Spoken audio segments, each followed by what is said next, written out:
I was just riding on my motorcycle and going. Suddenly I heard some very powerful, strange kind of sound that I'd never heard.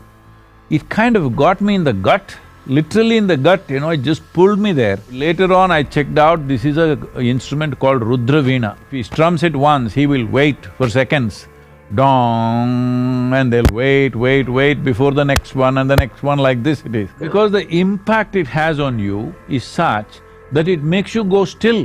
Without silence, there is no sound. Without stillness, there is no movement. If people do not know the power of stillness, they will always be compulsive. They think being compulsive is passionate. It's not passion, it is just compulsive. Me being happy or unhappy is decided by somebody else within me. Is this not slavery?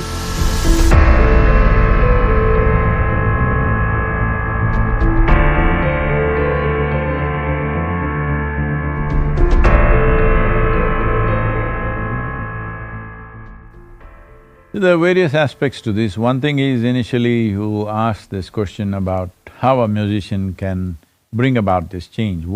See, it's not necessary, don't even have a concept of a universal love or something, because if everybody on the streets start loving you, if the bugs in the tree start loving you, you'll have a little bit of problem, all right?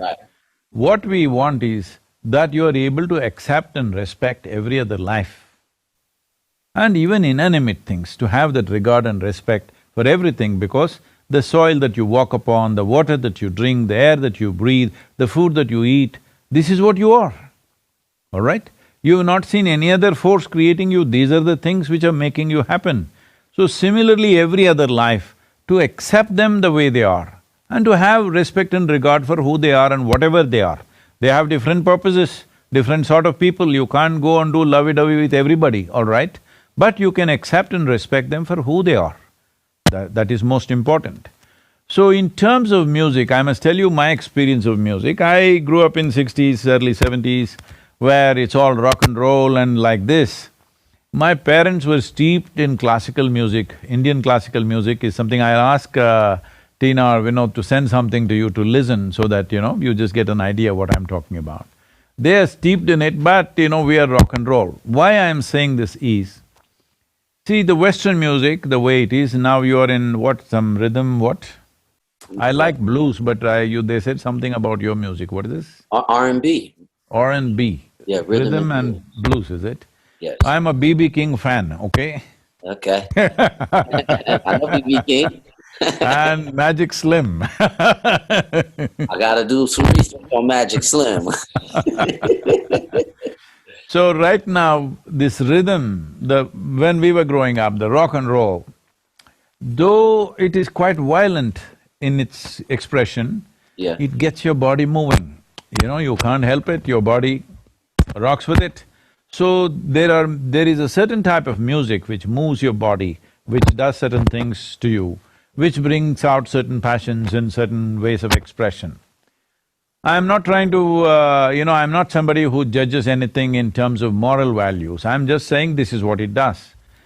But it once happened, I was riding, it was the university in Mysore city, I was just riding on my motorcycle and going. Suddenly I heard some very powerful, strange kind of sound that I'd never heard. It kind of got me in the gut, literally in the gut, it just pulled me there. I went there was a small amphitheater. This amphitheater is a place where, all the steps up and down, we ride our motorcycles up and down these steps, that's why we go there. But today some small concert is happening, just about 200 people or something like that is there. And I see some instrument, a strange instrument that I've never seen, some guys playing. And it just got me like that. I sat on my motorcycle and listened with tears welling up in my eyes. Then later on I checked out, this is a instrument called Rudra Veena. You can look it up. It plays very slowly. It's not any rhythm or anything. Like if he strums it once, he will wait for seconds. Dong, and they'll wait before the next one and the next one, like this it is. Very slow. It just got me by the gut. Till then, I never was willing to listen to classical music. But after this, not by choice, by compulsion I listen to classical music. Now I am the source of conducting various classical music festivals in India because Wow, that's cool. because the impact it has on you is such that it makes you go still. It doesn't make you move. You still… if you sit there with your eyes closed and listen, it just makes your body still. It will not let you move.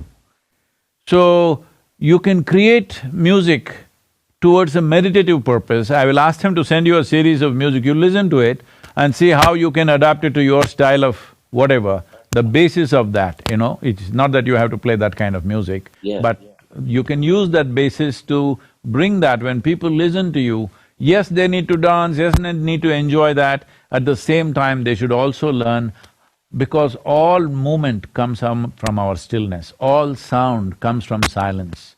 Without silence, there is no sound. Without stillness, there is no movement. If people do not know the power of stillness, they will always be compulsive. So all these things which taking youth down right now is their compulsiveness. And their compulsiveness is encouraged and celebrated by a whole lot of people.